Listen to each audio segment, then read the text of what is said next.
আচ্ছা, আজকে আমরা সমাধান করব কোষে দেখি 2-এর 1 নম্বর অঙ্ক। চলো দেখি কি বলছে। দুই বন্ধু একসঙ্গে একটি ছোট ব্যবসা চালাবার জন্য বার্ষিক 12% সরল সুদের হারে একটি ব্যাংক থেকে 15,000 টাকা নিলেন। 4 বছর পরে ওই টাকার জন্য তাদের কত টাকা সুদ দিতে হবে হিসাব করি। খুব সহজ। কিভাবে অঙ্কটা করব দেখো। আচ্ছা, বার্ষিক সুদের হার কত বলছে? 12%। তার মানে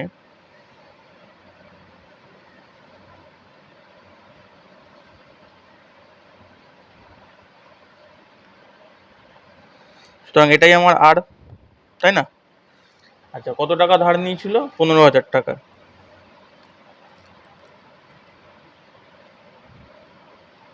ধার নেয় সমান সমান সেটাই আমার মূলধন, তাই তো?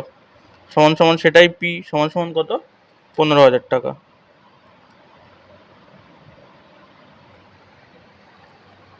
চার বছর পরে ওই টাকার জন্য তাদের কত টাকা সুদ দিতে হবে? তাহলে সময় কত? টি সমান সমান 4 বছর।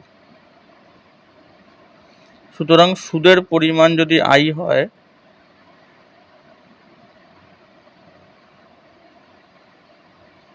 আমরা কি জানি? আই সমান সমান পি টি আর বাই 100। তার মানে পি মানে এখন 15,000 ইন্টু টি মানে হচ্ছে 4, আর মানে হচ্ছে 12 বাই 100। দুটো শূন্য কাটলো, দুটো শূন্য কাটলো। 150 ইন্টু 4 ইন্টু 12 কত হবে দেখি গুণ করলে। এই দুটোকে গুণ করলে হবে 600 ইন্টু 12, 7,200 টাকা। তাহলে 4 বছর পরে তাদের কত টাকা সুদ দিতে হবে? তাহলে উত্তর কি হবে? 4 বছর পর 7,200 টাকা সুদ দিতে হবে। বোঝা গেল? ব্যাস, এটাই উত্তর। অঙ্কটা আর কিচ্ছু নেই।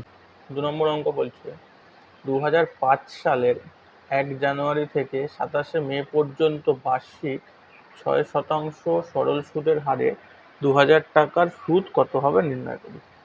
তাহলে সময়টা আমাদের কিন্তু কত বছর বা কত মাস কিছু বলে দেয়নি, বলে দিয়েছে 2005 সালের 1 জানুয়ারি থেকে 27শে মে পর্যন্ত। তাহলে সময়টা আগে আমাদের হিসাব করে নিতে হবে বছরে। তাহলে 2005 সালের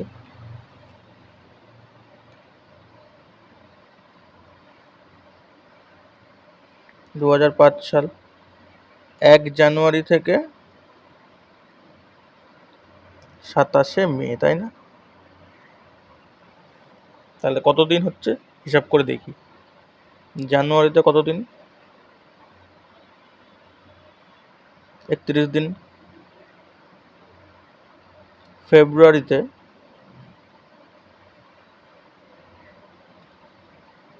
28 দিন। মার্চ মাসে 28 দিন কেন? যেহেতু 2005 সালের ফেব্রুয়ারি মাস কিন্তু 2005 সাল লিপ ইয়ার ছিল না, সেই জন্য ফেব্রুয়ারি মাসে 28 দিন। মার্চ মাসে হচ্ছে 31 দিন।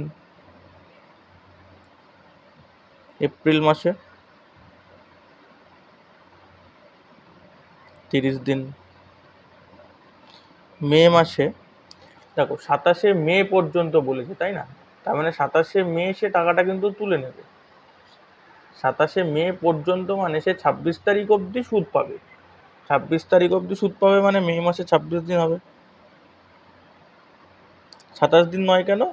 যেহেতু 27 তারিখে সে সুদটা তুলবে, তার মানে সে সুদ পাবে কিন্তু আগের দিন পর্যন্ত। মানে 27 তারিখ তো পুরো দিনটা টাকাটা থাকছে না, 26 তারিখ পুরো দিনটা টাকাটা থাকছে। সেই জন্য 26 তারিখ পর্যন্তই সে সুদ পাবে, সেই জন্য মে মাসে 26 দিন নেওয়া হলো। তাহলে মোট কতদিন হিসাব করে দেখি। 6 আর 7, 8 আর 16, 6 আর রইল 1, 2 আর 3 আর 3 6 আর 3 9 আর 2 11 আর 3 14, 146 দিন। আর এই দিনটাকে আমাদের কি করতে হবে? বছরে নিয়ে যেতে হবে। বছরে কি করে নিয়ে যাব? আমরা কি জানি? 365 দিন সমান সমান 1 বছর। তাহলে একদিন সমান সমান 1/365 বছর, তাহলে 146 দিন সমান সমান 146/365 বছর। তার মানে আমরা কত সময়ের জন্য আমাদের টাকাটা সুদ পাবো? 146/365 এত বছরের জন্য। হয়ে গেল। আচ্ছা, বাকিটুকু পাশে করব, দেখি। আসল কত আমাদের? আসল সমান সমান বলেছে 2000 টাকা। আচ্ছা, সুদের হার বলে দিয়েছে 6%। সুদের হার মানে আর, সেটা হচ্ছে 6%। তার মানে সুদের পরিমাণ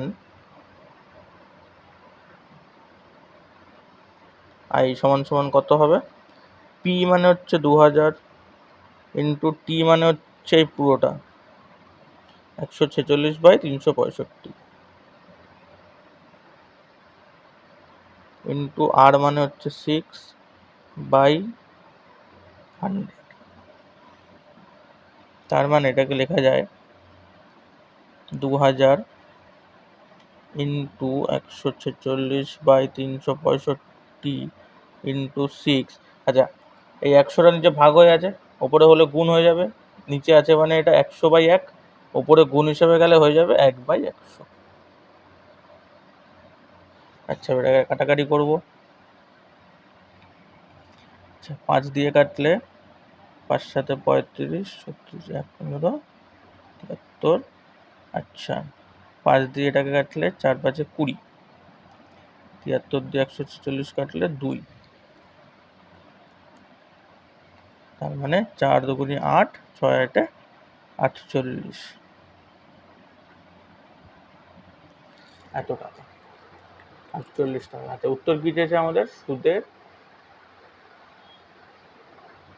পরিমাণ। সুতরাং উত্তর কি হবে? সুদের পরিমাণ 48 টাকা। ব্যাস, এই অঙ্কটা এখানেই শেষ। বোঝা গেল? এবার দেখি 3 নম্বর অঙ্ক কি বলছে। 3 নম্বর অঙ্ক বলছে বার্ষিক 8.1 সরল সুদে 960 টাকার 1 বছর 3 মাসের সবৃদ্ধিমূল কত হবে? তাই না? 1 বছর 3 মাসের সবৃদ্ধিমূল। তাহলে 1 বছর 3 মাসটাকে আগে বছরে পরিণত করে নিতে হবে, তাই না?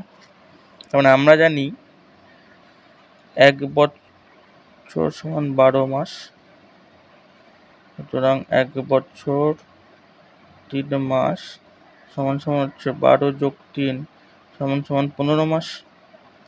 15 মাস মানে কত বছর?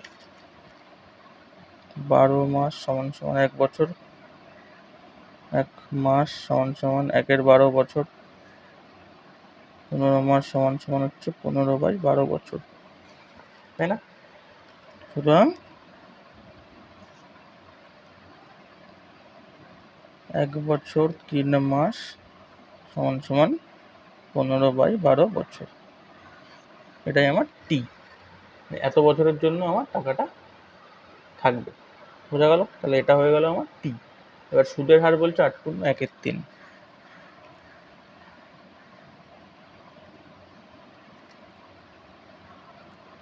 সমান সমান কত? 3 8 24 আর 25, 25/3%, তাই না? তারপর কি বলছে? মূলধন 960, তাই না?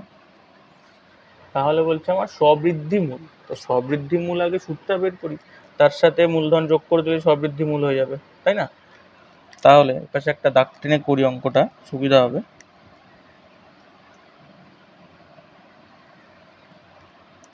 তাহলে সুদ সমান সমান কত হচ্ছে? PTR/100, তার 960 ইন্টু টি মানে এখন এটা আমার টি 15/12 ইন্টু আর মানে হচ্ছে আমার 25/3, এটা আমার আর এখন, ঠিক আছে, /100। এটাকে লেখা যায় এভাবে। আচ্ছা, ওপরে কাটাকাটি করে দাও, সুবিধা হবে। 12 দিয়ে 960 কাটলে 8 12 96 হয়ে যাবে 80। বুঝা গেল? তাহলে লেখা যায় 80 ইন্টু 15 ইন্টু 25/3 ইন্টু 100টার নিচে ভাগ হয়ে আছে, তো ভাগ হয়ে আছে মানে এটা হচ্ছে 100/1 আছে, তাহলে ওপরে উঠে গেলে হয়ে যাবে 1/100 গুণ হিসেবে, তাই না? আচ্ছা, এবার এটাকে কাটাকাটি করলে 25 দিয়ে 100কে কাটলে 4, 4 দিয়ে 80কে কাটলে 20, 3 দিয়ে 15 কাটলে 5, তার মানে 5 20 100।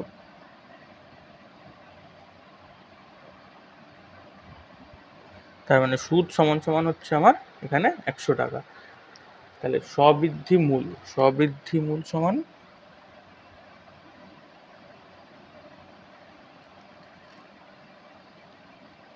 সুদ প্লাস মূলধন সমান সমান হচ্ছে 100 প্লাস 960 সমান সমান হচ্ছে 1060 টাকা। তাহলে উত্তর কি লিখব?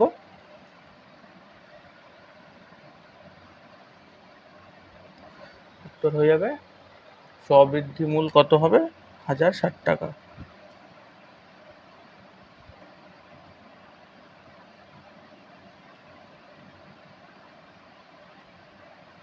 বুঝা গেল?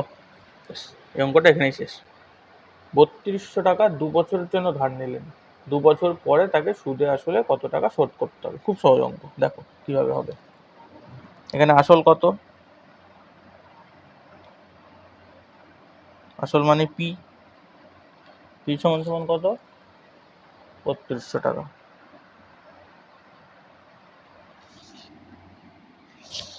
বোঝা গেল?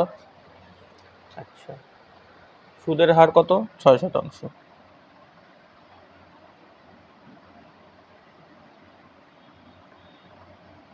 সময় 2 বছর।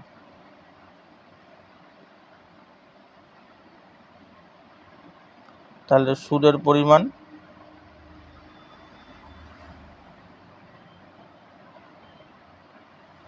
সমান কত হবে?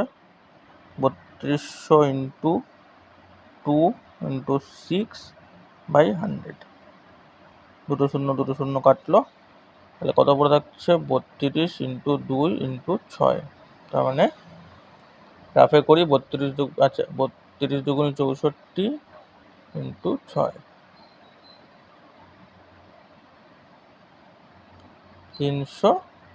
384 টাকা। বুঝা গেল? সুতরাং সুদে আসলে হবে কত হবে? সুদ আর আসলে 384 প্লাস 3200 সমান সমান হচ্ছে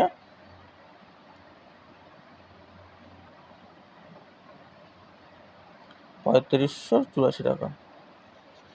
সুতরাং তাহলে উৎপল বাবুকে 2 বছর পরে কত টাকা দিতে হবে সুদে আসলে?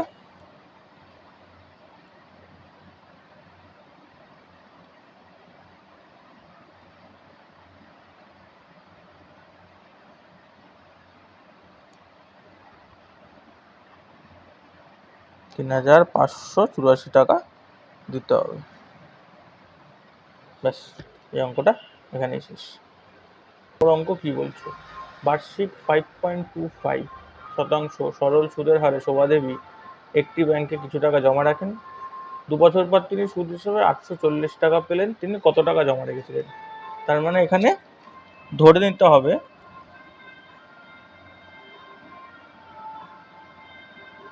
আসল সমান সমান পি, এই টাকাটি তিনি জমা রেখেছিলেন। সুদের হার বলে দেওয়া আছে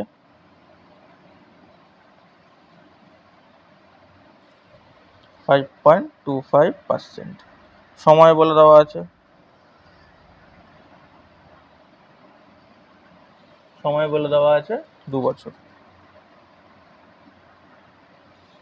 তাহলে সুদ সমান আমরা কি জানি? I ইকুয়াল টু বলে দিয়েছে 840 টাকা। সুতরাং বলতে পারি 840 সমান সমান হচ্ছে পি ইন্টু 2 ইন্টু 5.25/100 বলা যায়। তার মানে 100টাকে পাশে নিয়ে আসো, 840 ইন্টু 100 সমান P into 2 into 5.25, 840 into 100 by 2 into 5.25 সমান সমান পি লেখা যায়। আচ্ছা, এইটুকু পাশে সমাধান করে নেবো, তাহলে এক পেজের মধ্যে থাকবে, দেখতে সুবিধা হবে। সমাধানটা কিরকম হবে,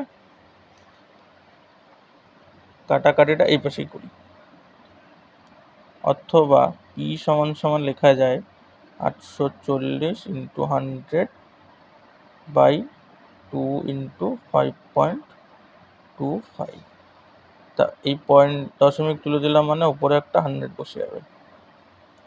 আচ্ছা, 2 দিয়ে 840 কেটে দাও, কত হচ্ছে 4 দুগুনি 8, 2 দুগুনি 4, 420। এটাকে কাটো 5 দিয়ে, এটাকেও কাটো 5 দিয়ে, 5 দিয়ে এটাকে কাটলে 5 20 100, 5 দিয়ে এটাকে কাটলে 5 1 5, 2 নামলো যায় না বলে 0, 5 5 25, 105। 5 দিয়ে আবার কাটো, 5 দুগুনি 10, 5 1 5, 5 দিয়ে এটাকে আবার কাটলে 4। আচ্ছা, আর কিছু কাটা যাচ্ছে, 21 দিয়ে এটাকে কাটা যায় 20, সুতরাং ই সমান হচ্ছে 20 ইন্টু 4 ইন্টু 100, পি সমান 4 20 80 আর 108,000। সুতরাং শোভাদেবী কত টাকা ব্যাংকে রেখেছিলেন, 8,000 টাকা। এটা হচ্ছে আমাদের উত্তর।